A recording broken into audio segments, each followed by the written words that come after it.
Hello bees welcome back to Prashanti's hive. Basically మేము Saturday and Sunday long processing cooking things పెట్టుకుంటాము. And ఈరోజు మా cravings వచ్చి రోటి పచ్చడి.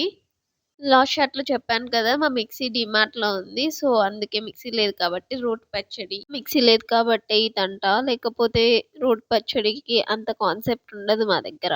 ఇంట్లో బై మిస్టేక్‌గా గూడా ఎళ్ళను ఇలాంటి రోటి పచ్చళ్ళకి. అలాంటిది మా మమ్మీ నా మీద ఎన్ని ఎక్స్‌పెక్టేషన్ పెట్టుకుంటదో ఇది చూసి. అండ్ ఈరోజు మార్నింగ్ మేము దోస పిండి తేడానికి షాప్‌కెళ్తే మాకిక్కడ ఒక ఫన్నీయెస్ట్ థింగ్ కనిపించింది.